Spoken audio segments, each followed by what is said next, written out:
I never imagined my own father would empty my college fund to bail out his new stepson's drunk driving mess. But there I was staring at a bank statement showing $0 where 38,000 once sat, while Dad stood behind his new wife Diane, telling me I was being selfish and ungrateful.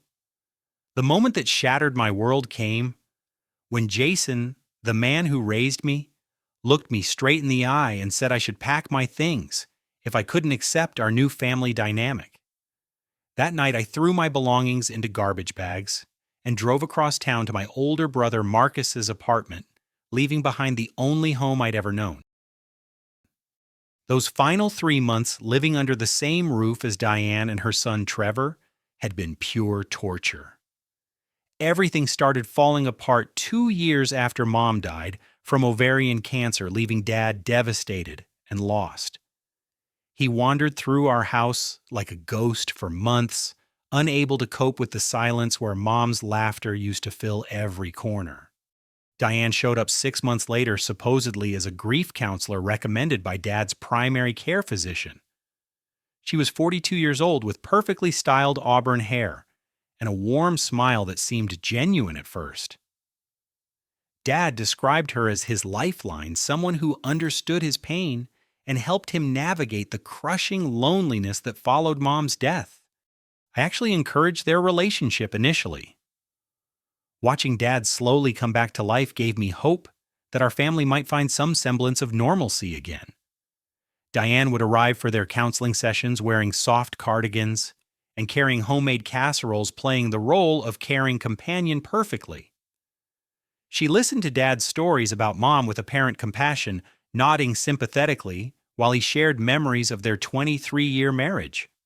The red flags started appearing gradually, so subtly that I dismissed them as adjustment difficulties. Diane began making comments about my lifestyle choices, questioning why a 22-year-old man was still living at home while pursuing his environmental science degree. She'd wrinkle her nose when discussing my part-time job at the Riverside Animal Shelter, suggesting that working with abandoned pets was somehow beneath my potential. Her criticisms escalated to passive-aggressive observations about my dependence on Dad's financial support. During family dinners, she'd mention how her previous husband's children had moved out immediately after high school, implying that I was stunting my personal growth by remaining comfortable in my childhood bedroom.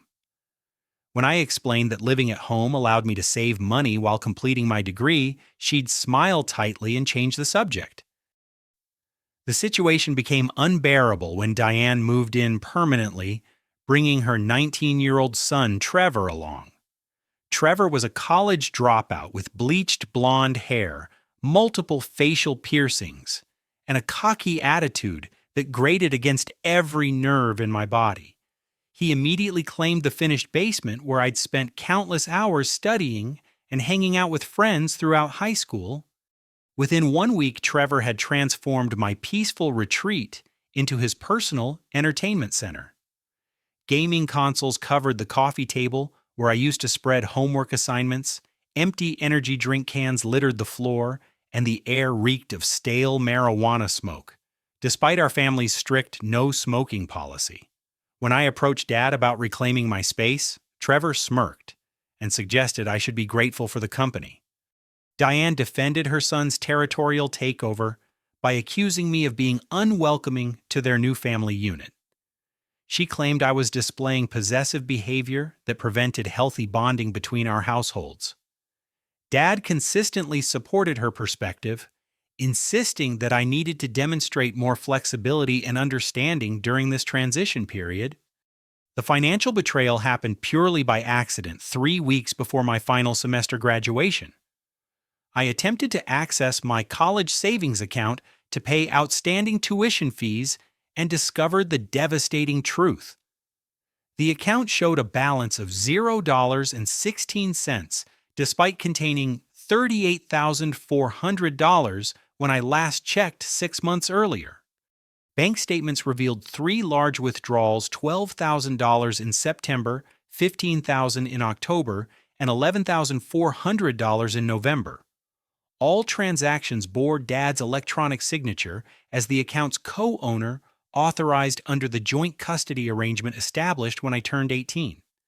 Confronting Dad about the missing funds triggered the most painful conversation of my life.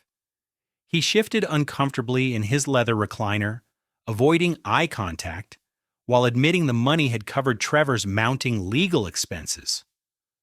Trevor's recent DUI incident had resulted in property damage medical bills for injured pedestrians and astronomical attorney fees that Diane couldn't afford on her grief counselor salary. Dad explained the situation as a temporary emergency loan that would be repaid once Diane's divorce settlement from her previous marriage was finalized. He promised to restore my college fund within 6 months, claiming that helping family members during crisis situations was the right thing to do.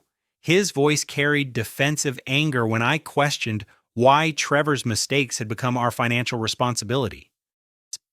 The conversation took a devastating turn when Dad revealed additional information he'd been hiding. To cover Trevor's remaining legal obligations, he'd taken out a $15,000 second mortgage against our family home. The house where Mom had planted rose bushes, where we'd celebrated every birthday and holiday, where her presence still lingered in every room, was now at risk because of a stranger's poor decisions. Standing in our kitchen where Mom used to make Sunday pancakes, I realized that Dad had chosen his new family over preserving the legacy she'd left behind. The man who taught me about integrity and responsibility had compromised everything she'd worked to build for us. Marcus opened his apartment door at 11:30 that night, took one look at my tear-streaked face and garbage bags full of belongings, and pulled me into a bear hug without asking a single question. My older brother had always been my protector, standing 6'2", with the kind of steady presence that made everything feel manageable. His modest 2-bedroom apartment downtown became my sanctuary when I had nowhere else to turn. Marcus worked as a physical therapist at the County Rehabilitation Center, helping accident victims and stroke patients rebuild their lives after devastating injuries. His apartment reflected his practical nature: functional furniture, medical textbooks stacked on coffee tables, and motivational posters featuring athletes overcoming impossible odds. The guest bedroom he offered me was small but clean, with a single window overlooking the city's industrial district. Over coffee the following morning, Marcus revealed he'd been worried about Dad's relationship with Diane for months, but hadn't wanted to interfere with what seemed like a healing process. He'd noticed subtle changes in Dad's behavior during family gatherings, particularly how Diane would redirect conversations away from memories of Mom or our childhood experiences together. Marcus had observed Diane's manipulation tactics with professional insight gained from working with vulnerable patients. He described how she would isolate Dad from his sons by scheduling activities during times when we typically visited, creating conflicts that positioned us as obstacles to Dad's happiness. She'd mastered the art of making reasonable requests that carried emotional manipulation underneath. During my first week staying with Marcus, I struggled with overwhelming shame and displacement. Working double shifts at the animal shelter helped distract from the pain while providing income to contribute toward household expenses. Marcus adamantly refused to accept rent money, instead asking me to handle grocery shopping and meal preparation as my contribution to our shared living arrangement. The brothers' routine we developed brought unexpected comfort and connection. Marcus would return from his evening shift at 7:30, and I'd have dinner waiting after my afternoon shelter duties.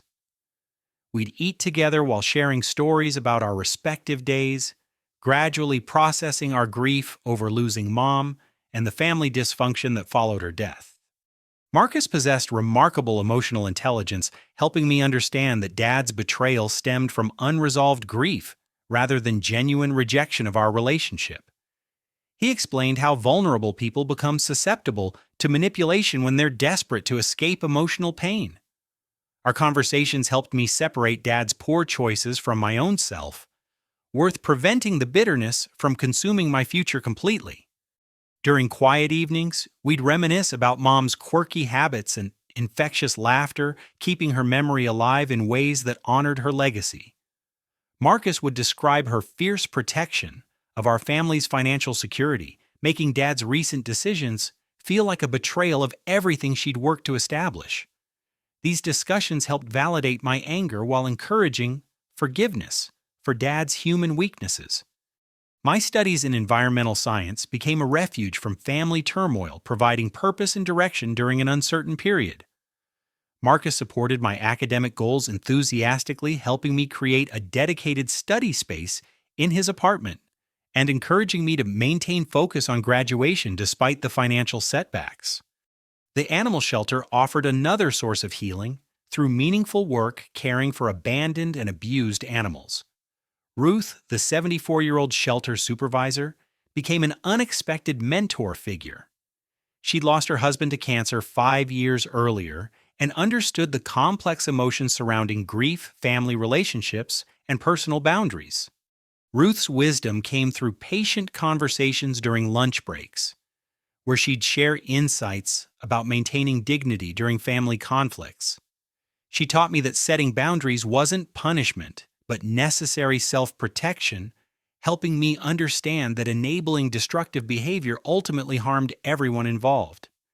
Through mutual friends and social media, I learned about Dad and Diane's wedding plans.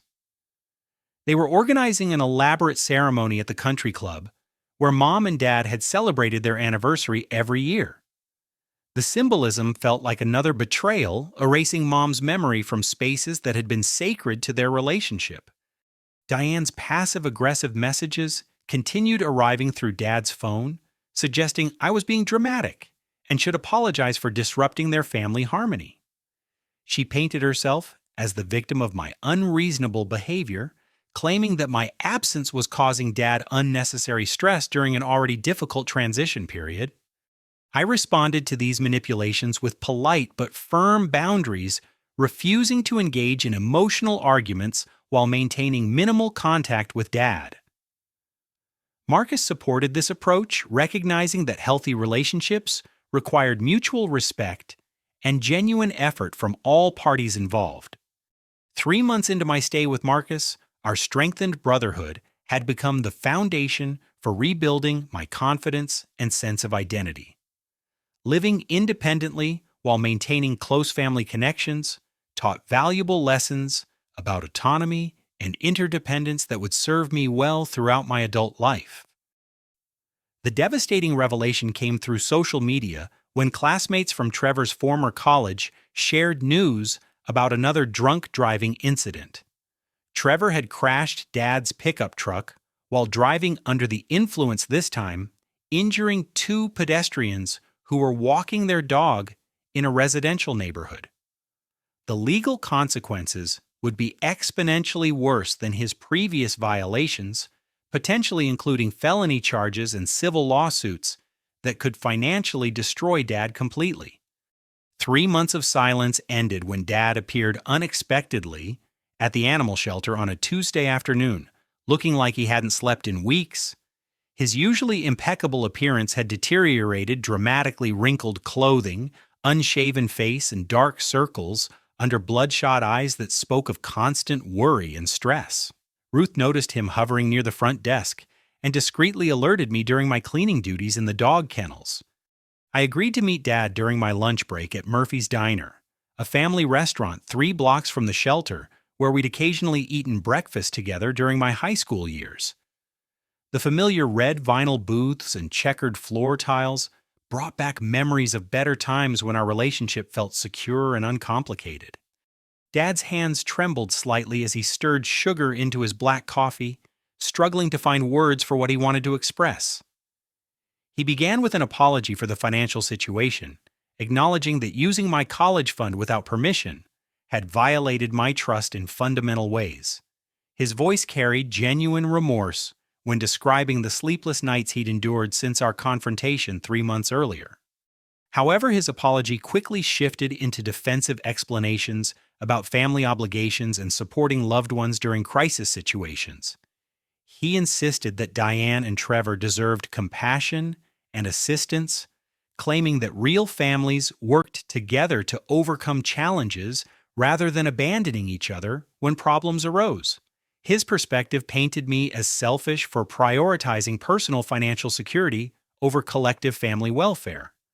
The conversation became heated when Dad suggested that my departure had been an overreaction to a temporary setback. He accused me of punishing him for finding happiness after Mom's death, implying that my resistance to his new marriage was rooted in jealousy rather than legitimate concerns about Diane's character and motivations.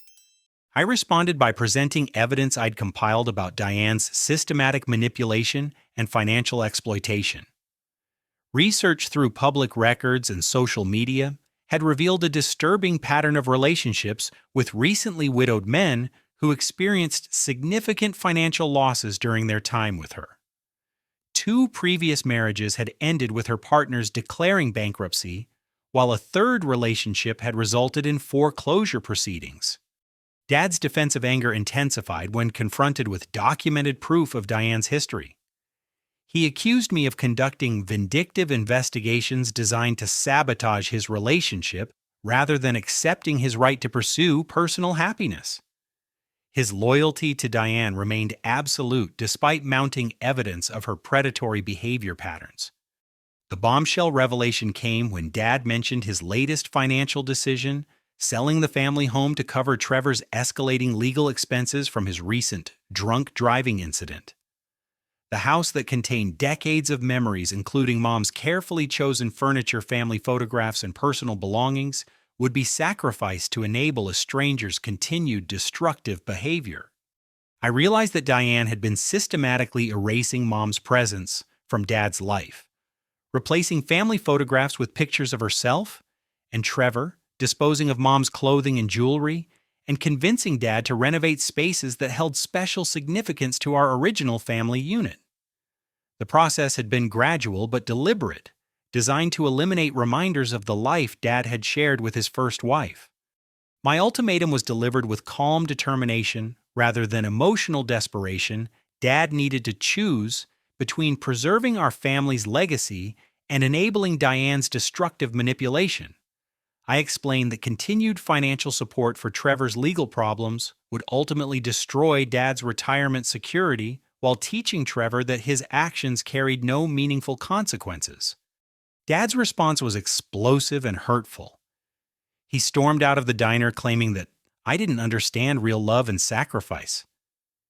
His final words accused me of being bitter and jealous, unable to accept that he deserved happiness after years of grieving Mom's death. The conversation ended with him speeding away in his pickup truck, leaving me alone in the booth with an untouched sandwich and crushing disappointment. Returning to work that afternoon required tremendous emotional strength. Ruth recognized my distress immediately and gently encouraged me to focus on the animal's needs while processing what had happened. Caring for abandoned puppies and injured cats provided therapeutic distraction from family turmoil, reminding me that healing was possible even after severe trauma. Marcus provided crucial support that evening, helping me analyze the conversation objectively while validating my emotional responses. He'd been consulting with a family attorney who specialized in elder financial abuse cases, gathering information about legal options for protecting Dad's remaining assets from further exploitation.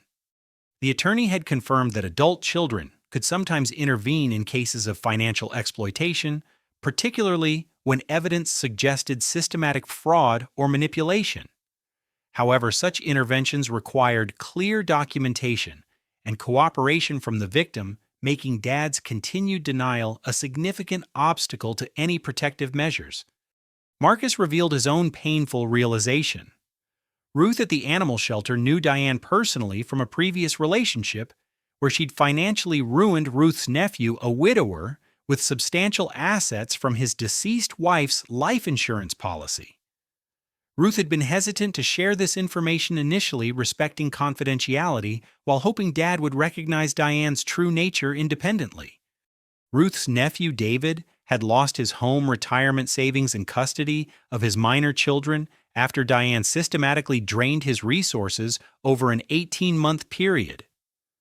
The pattern was identical to what Dad was experiencing: emergency financial crises, requiring immediate assistance, gradual isolation from family members, and manipulation tactics designed to maintain control over the victim's decision-making process. The revelation that Diane had multiple victims in our local community was both validating and terrifying. It confirmed my suspicions about her predatory behavior while highlighting the sophisticated nature of her manipulation techniques. Ruth agreed to provide testimony about Diane's patterns if legal intervention became necessary to protect Dad from complete financial ruin. Armed with Ruth's insider knowledge about Diane's criminal history, Marcus and I launched a comprehensive investigation into her background, using public records, social media research, and careful networking within our community. What we discovered was a sophisticated pattern of financial predation spanning multiple states and at least 7 different victims over the past 15 years. Diane's real name was Diane Patricia Kelly, though she'd used at least 4 different surnames during various relationships and marriages. Court records revealed she'd been married 4 times, each relationship ending with her partner experiencing significant financial losses and emotional trauma. Her typical victim profile was remarkably consistent recently widowed men between ages 45 and 65 with substantial assets and limited family support systems. Her method of operation was equally predictable. She would target vulnerable men through grief counseling services, support groups, or online dating platforms designed for mature adults seeking companionship. Initial contact would emphasize shared experiences of loss and mutual understanding of grief's complexities, creating emotional bonds based on perceived empathy and compatibility. The financial exploitation phase would begin gradually after establishing trust and emotional dependence. Emergency situations requiring immediate financial assistance would arise with increasing frequency: medical bills for elderly relatives, legal troubles for children from previous marriages, or business investments that promised substantial returns but required immediate capital investment. Marcus and I contacted 3 of Diane's previous victims through social media platforms and public records research. 2 men agreed to speak with us after learning about Dad's situation, sharing remarkably similar stories of financial manipulation and systematic isolation from family members who questioned Diane's motivations and behavior patterns. Robert Patterson, a 62-year-old retired electrician, had lost his home and retirement savings during a 2-year relationship with Diane that ended 4 years earlier. He described identical manipulation tactics, emergency situations requiring financial assistance, gradual alienation from concerned family members, and emotional manipulation designed to maintain control over his decision-making processes. Robert's experience included discovering that Diane had forged his signature on loan applications and credit card accounts, accumulating over $40,000 in unauthorized debt before disappearing from his life completely. He was still struggling financially 3 years later, working part-time jobs to pay off the fraudulent debts while living in a small apartment rather than the comfortable home he'd owned for 25 years. William Chen, a 57-year-old widowed teacher, shared similar experiences of financial exploitation, combined with emotional manipulation that left him questioning his own judgment and sanity. Diane had convinced him to invest his deceased wife's life insurance proceeds in fake business opportunities, while simultaneously borrowing money for fabricated family emergencies that never seemed to resolve completely. Both men warned that Diane often returned to previous victims when current relationships became difficult or when she needed additional financial resources. Robert had received contact attempts from her twice since their relationship ended, each time claiming remorse and requesting temporary financial assistance for manufactured emergencies involving Trevor or other family members. The brothers compiled a comprehensive dossier documenting Diane's history of financial abuse, including court records, police reports, victim testimonies, and evidence of identity theft and fraud spanning multiple jurisdictions. The pattern was clear and devastating. Diane was a career criminal who specialized in exploiting grieving men through sophisticated psychological manipulation combined with systematic financial theft. Our investigation revealed that Trevor wasn't actually Diane's biological son, but rather her criminal partner in these elaborate fraud schemes. His legal troubles weren't coincidental mistakes, but calculated crises designed to justify emergency financial requests from Diane's current victim. The drunk driving incidents, property damage claims, and legal fees were all fabricated or exaggerated to maximize the financial drain on her targets. I made one final attempt to reach Dad with this devastating information, calling him on a Thursday evening when I knew he'd be alone at home. His initial response was predictable defensiveness, dismissing our evidence as vindictive lies designed to sabotage his relationship with Diane out of jealousy or spite. However, his confidence began wavering when confronted with documented proof, including court records, police reports, and testimony from multiple independent witnesses who had no connection to our family or any motivation to fabricate such detailed accusations against Diane. I left the comprehensive dossier at Dad's workplace the following day, delivering it to his secretary with instructions that it should be reviewed privately when he had time to examine the evidence objectively. The packet included contact information for Robert and William, both of whom had agreed to speak directly with Dad about their experiences if he chose to verify our claims. Meanwhile, my personal life continued moving forward despite the family turmoil. I excelled during my final semester of college, earning recognition for my senior research project on urban wildlife conservation and habitat restoration in metropolitan environments. The project combined my passion for environmental protection with practical applications that could benefit communities like ours. The animal shelter had offered me a full-time position as assistant shelter manager after graduation, providing stable income and meaningful work that aligned with my values and career goals. Ruth's mentorship had prepared me for increased responsibility within the organization while developing leadership skills that would serve me well throughout my professional life. My relationship with Marcus deepened through our shared investigation and mutual support during this family crisis. Working together to protect Dad from further exploitation had strengthened our brotherhood in ways that would last throughout our adult lives, creating the kind of reliable family connection that transcended geographical distance or life circumstances. The turning point came during a late-night phone call when Dad reached out after spending 3 days reviewing our evidence packet. His voice was shaky and defeated when he admitted finding additional proof supporting our claims hidden among Diane's personal belongings in their bedroom dresser. Dad had discovered correspondence between Diane and her previous victims, including recent emails with Robert requesting emergency loans for fabricated medical expenses.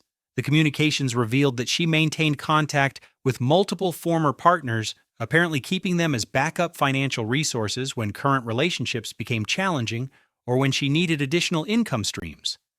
More devastating was Dad's discovery of forged documents bearing his signature on loan applications and credit card accounts that he'd never authorized or approved.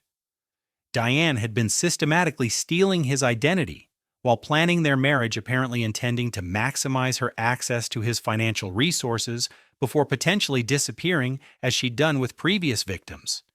The realization that everything I'd warned him about was true brought Dad to an emotional breaking point where denial was no longer psychologically sustainable. Dad arranged a secret meeting at Marcus's apartment on a Saturday morning, arriving with trembling hands and the hollow-eyed appearance of someone who'd had their entire worldview shattered overnight. The confident man who defended Diane so aggressively just weeks earlier had been replaced by a broken individual who could barely make eye contact with his sons. He sat heavily on Marcus's couch, clutching a manila folder filled with evidence he'd gathered after our conversation triggered his own investigation into Diane's activities. His voice was barely audible when he began speaking, shame weighing down every word as he acknowledged the truth about Diane's systematic manipulation and financial exploitation. Dad revealed that Diane had been pressuring him relentlessly to add her name to all his remaining financial accounts, including his retirement savings life insurance policies and the deed to our family home.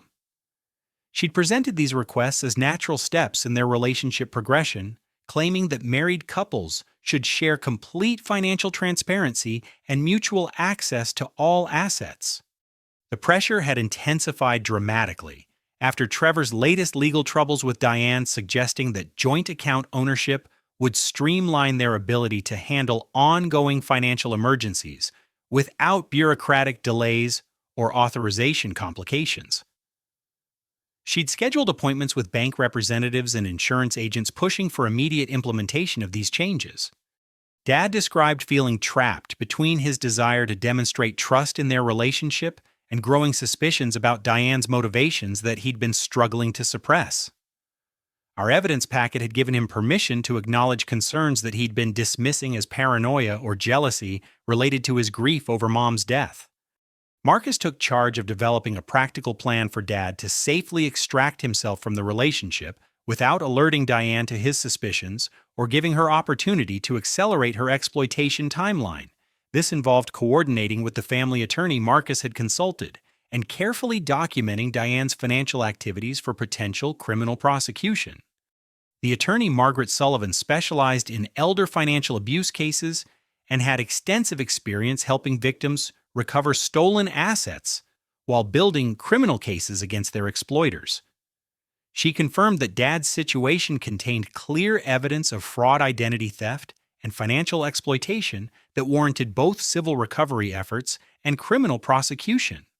Margaret's strategy involved Dad wearing recording devices during conversations with Diane to document her manipulation tactics and fraudulent requests. These recordings would provide crucial evidence for criminal prosecution while protecting Dad from accusations that he'd participated willingly in any questionable financial activities. The emotional reconciliation between Dad and me was complicated and painful, requiring careful navigation of legitimate anger, justified hurt, and genuine remorse on all sides. I experienced simultaneous relief at Dad's recognition of the truth and residual fury about his previous betrayal of my trust and our family's financial security. Marcus facilitated these difficult conversations with remarkable skill, helping us process our grief over Mom's death and the family dysfunction that had developed in the aftermath of her passing. Dad's relationship with Diane had been an attempt to escape emotional pain rather than a healthy progression through the grieving process. Dad expressed genuine remorse for choosing Diane over preserving his relationship with his sons, acknowledging that his fear of loneliness had made him vulnerable to manipulation that he should have recognized. His apologies carried authentic emotion rather than defensive justifications, marking a significant shift in his perspective and accountability.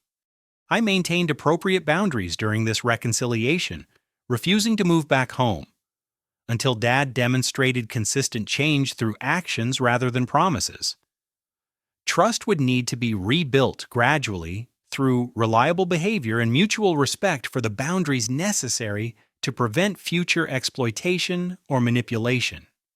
The investigation phase unfolded over several tense weeks, with Dad pretending to consider Diane's financial requests while secretly gathering evidence of her fraudulent activities. He discovered that she'd already forged his signature on multiple documents and had transferred significant funds to accounts controlled by Trevor without his knowledge or authorization. The scope of Diane's theft extended far beyond what any of us had imagined. She'd been systematically draining Dad's accounts for months, using forged authorizations and identity theft to access funds while maintaining the pretense of a loving relationship. Her criminal activities included mail fraud, wire fraud, and systematic financial abuse that crossed multiple state lines. Dad's investigation revealed communication between Diane and several other men who appeared to be current or potential victims of similar fraud schemes. She was apparently operating multiple relationships simultaneously, maintaining different identities and backstories to exploit vulnerable individuals across a wide geographical area. The discovery that this wasn't an isolated incident, but rather part of an ongoing criminal enterprise, was both validating and terrifying. It confirmed that our family's experience was part of a sophisticated operation designed to systematically exploit grieving individuals who were vulnerable due to recent losses and emotional distress. Margaret advised immediate action to prevent further financial damage while gathering evidence for criminal prosecution. Dad agreed to cooperate fully with law enforcement agencies and to implement protective measures that would prevent Diane from accessing any additional assets or financial accounts. The confrontation reached its climax when Diane discovered the recording device Dad had been wearing during their conversations. Her reaction was swift and desperate, immediately abandoning any pretense of the caring, supportive partner she'd been portraying throughout their relationship. Diane and Trevor accelerated their timeline dramatically, attempting to liquidate Dad's remaining accessible assets and flee the state before law enforcement could intervene. Dad received automatic alerts about unauthorized access attempts to his financial accounts, triggering the emergency response plan Margaret had prepared. The mask had finally fallen, completely revealing the calculating criminal who had been manipulating Dad's emotions and exploiting his vulnerability for nearly 2 years. The emergency unfolded rapidly as Diane and Trevor's desperation drove them to increasingly reckless criminal behavior. Dad's call for help came at 6:30 on a Tuesday morning, his voice shaking with panic as he described Diane's threats and Trevor's aggressive intimidation tactics when they realized their fraud scheme had been discovered. Marcus and I rushed to Dad's house, arriving to find police cars already in the driveway and Detective Lisa Rodriguez interviewing Dad on our front porch. Margaret Sullivan had coordinated with law enforcement the previous evening, providing comprehensive evidence that supported immediate intervention and asset protection measures. The family attorney had initiated emergency legal proceedings to freeze Dad's remaining financial accounts and reverse fraudulent transactions that Diane and Trevor had attempted overnight. Court orders were already in place, preventing any further unauthorized access to Dad's assets, while criminal investigations proceeded through proper channels. Detective Rodriguez explained that Diane and Trevor's case had been escalated to federal agencies due to evidence of interstate fraud, identity theft, and wire fraud spanning multiple jurisdictions. Their criminal activities extended far beyond our family's experience, involving at least 12 victims across 6 different states, with estimated damages exceeding $500,000. Diane's final manipulation attempt was both pathetic and chilling. When police arrived to execute arrest warrants, she tried convincing Dad that her actions were motivated by love and concern for their blended family's financial future. She claimed that moving money between accounts was standard financial planning rather than theft, and that the forged signatures were simple misunderstandings. Trevor became increasingly aggressive and threatening when confronted with evidence of his participation in the fraud scheme. His facade of being a troubled young man making poor choices dissolved, revealing a calculating criminal who specialized in intimidating and manipulating older victims who challenged his mother's exploitation efforts. The arrests were dramatic and public, with neighbors gathering to watch as Diane and Trevor were handcuffed and placed in separate police vehicles. Local news crews arrived within hours, attracted by the story of sophisticated financial fraud targeting vulnerable community members through fake grief counseling services. Dad faced the devastating reality of his financial losses with remarkable dignity, accepting responsibility for his role in enabling the fraud while working cooperatively with authorities to document the full extent of the criminal activities. His shame was palpable, but his commitment to preventing other victims was equally strong. Asset recovery efforts began immediately, though Margaret warned that full restitution would require months or years of legal proceedings. Diane had hidden stolen funds in multiple accounts across different states, making recovery complicated but not impossible, given the comprehensive evidence Dad had helped gather. The investigation revealed that Diane's real identity was Linda Patricia Matthews, a career criminal with outstanding warrants in 3 states for similar fraud schemes involving elder financial abuse. Trevor's real name was Kevin Matthews, and DNA testing would later prove they weren't related despite their claims of being mother and son, Dad's cooperation with law enforcement was crucial in building cases against both criminals while identifying additional victims who had been too embarrassed or intimidated to report their experiences. His willingness to testify publicly helped prosecutors secure strong convictions while encouraging other victims to come forward. The community response was overwhelmingly supportive, with former friends and colleagues reaching out to offer assistance and share their own concerns about Diane's behavior that they'd been hesitant to voice previously. Many people had noticed red flags but hadn't known how to address their suspicions appropriately. Ruth from the animal shelter provided crucial testimony that helped prosecutors establish Diane's pattern of behavior and criminal intent. Her nephew David's case provided additional evidence of systematic fraud that strengthened the overall prosecution while validating our family's experience. The broader investigation uncovered a sophisticated criminal network operating across multiple states, with Diane and Trevor serving as key operators in an organization that specifically targeted recently widowed individuals through grief counseling services and online dating platforms designed for mature adults. Federal prosecutors estimated that this criminal network had defrauded hundreds of victims over more than a decade, with many cases going unreported due to victims' shame and embarrassment about being manipulated. Dad's willingness to cooperate publicly helped break the silence surrounding elder financial abuse. The legal proceedings moved quickly due to overwhelming evidence and the defendants' criminal histories. Diane received a 12-year federal prison sentence for multiple counts of fraud, identity theft, and racketeering. Trevor was sentenced to 8 years for his role in the conspiracy and his pattern of intimidating elderly victims. Asset recovery efforts ultimately restored approximately 60% of Dad's stolen funds, enough to preserve his retirement security and prevent foreclosure on our family home. The remaining losses were significant but manageable given Dad's overall financial stability and our family's commitment to supporting his recovery. The experience fundamentally changed Dad's perspective on relationships, vulnerability, and the importance of maintaining close connections with family members who could provide objective perspectives during difficult decisions. His commitment to rebuilding trust with Marcus and me became his primary focus. The criminal investigation's conclusion brought a sense of justice and closure that helped our family begin the healing process, while honoring Mom's memory and preserving the legacy she'd worked so hard to build for all of us.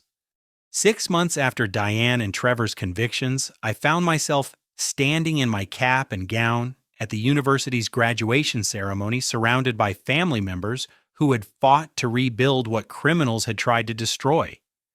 Dad sat in the front row, beaming with genuine pride, his presence carrying the weight of hard-earned redemption rather than empty promises of change.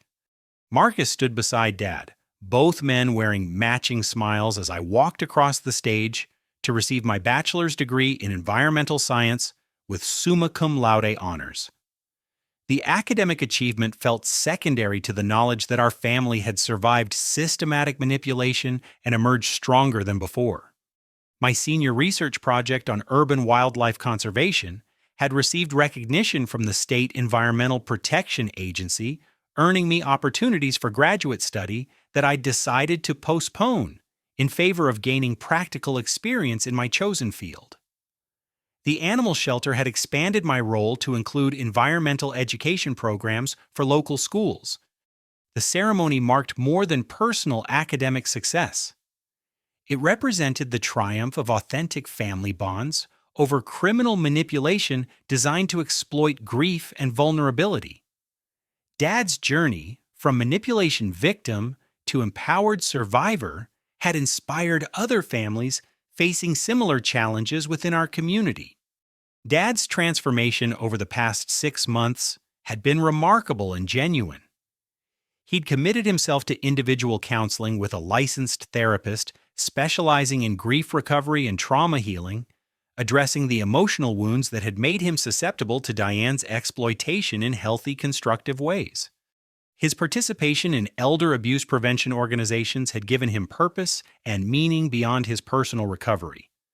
Speaking at community centers and senior housing facilities about recognizing manipulation tactics had helped dozens of potential victims protect themselves from similar fraud schemes. The financial recovery process had restored enough of Dad's assets to secure his retirement while teaching valuable lessons about financial planning and protection strategies. Margaret Sullivan had helped him implement safeguards that would prevent future exploitation while maintaining his independence and autonomy. Our family home had been preserved through the legal intervention and asset recovery efforts.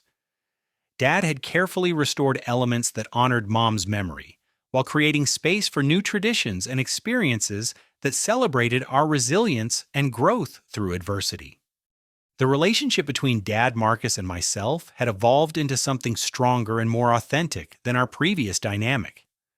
Trust had been rebuilt through consistent actions and open communication rather than assumptions based on family obligations or emotional manipulation. Marcus had emerged as our family's emotional anchor, his skills as a physical therapist, translating naturally into helping us navigate the complex processes of healing relationships damaged by external forces beyond our control. His apartment remained my primary residence by choice rather than necessity.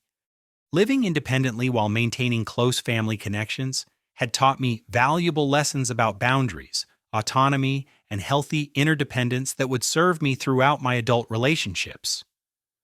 The crisis had accelerated my emotional maturity in ways that traditional growing up experiences might not have achieved. Ruth continued mentoring me at the animal shelter, her wisdom about maintaining dignity during family conflicts, proving invaluable during our recovery process. She'd become an honorary grandmother figure who bridged the gap left by Mom's absence without attempting to replace her irreplaceable presence. My work at the shelter had expanded to include community outreach programs that combined animal welfare with environmental conservation education. These initiatives allowed me to use my degree in practical ways while building the professional experience necessary for future career advancement. The scholarship fund Dad had established in Mom's memory was helping 3 students pursue environmental science degrees at my university. The recipients would be selected based on academic achievement and community service, rather than financial need, honoring Mom's belief in rewarding dedication and excellence. Dad's financial planning had evolved to include charitable giving that supported causes important to our family while protecting his long-term security. He'd learned to balance generosity with wisdom, avoiding the extreme vulnerability that had made him susceptible to manipulation. The community impact of our family's experience had been substantial and positive. Local grief counseling services had implemented new screening procedures to prevent criminal infiltration, while senior centers offered education programs about financial fraud prevention that had helped hundreds of potential victims. My story had been featured in the university's alumni magazine and local newspaper, inspiring other young adults facing family manipulation to seek support and maintain their personal integrity during difficult circumstances. Speaking opportunities at college campuses had allowed me to share lessons about boundaries and family relationships. The animal shelter had received increased community support following media coverage of Ruth's role in exposing Diane's criminal activities. Donations and volunteer applications had surged, enabling expansion of programs that benefited both domestic animals and local wildlife conservation efforts. Dad's relationship with his grandchildren, should Marcus or I eventually have families, would be built on the foundation of authentic connection and mutual respect that we'd established through surviving this crisis together. The experience had prepared him to be a wiser, more emotionally intelligent grandfather. The legal precedent established by our case had strengthened protections for elder financial abuse victims throughout our state. Margaret Sullivan used our experience to train other attorneys and law enforcement officers about recognizing and prosecuting sophisticated fraud schemes targeting vulnerable populations. Marcus had been inspired by our family's experience to pursue additional training in family therapy, recognizing his natural talent for helping people navigate complex relationship challenges. His career path had expanded to include counseling services for families affected by financial exploitation. Looking toward the future, I felt confident about my ability to maintain healthy relationships while protecting myself from manipulation or exploitation. The painful experience had taught me to trust my instincts, maintain appropriate boundaries, and seek support from reliable sources when facing difficult decisions. Dad's commitment to ongoing personal growth and community service provided assurance that our family had genuinely learned from this experience rather than simply surviving it. His transformation from victim to advocate demonstrated the possibility of finding meaning and purpose through adversity. The preservation of our family legacy, both financial and emotional, represented victory over forces that had tried to destroy everything Mom had worked to build. Her memory remained central to our identity, while allowing space for growth and new experiences that honored her values. Our story concluded not with perfect resolution, but with authentic healing and growth that acknowledged pain while embracing hope. The experience had strengthened our family bonds while preparing us for whatever challenges the future might bring. As I reflect on this journey from betrayal to redemption, I'm grateful for the difficult lessons that ultimately made our family stronger and more resilient. Sometimes the most painful experiences lead to the most meaningful growth and the deepest appreciation for authentic love and connection. Have you or someone you know ever faced manipulation within family relationships? And how did you recognize the warning signs? I'd love to hear your thoughts in the comments below about protecting family bonds while maintaining healthy boundaries. Please give this story a like if it resonated with your own experiences, subscribe for more real-life stories about overcoming family challenges, and share this with anyone who might benefit from hearing about resilience in the face of manipulation. Thank you for joining me on this emotional journey, and I hope our family's experience provides hope and strength for whatever challenges you might be facing in your own relationships.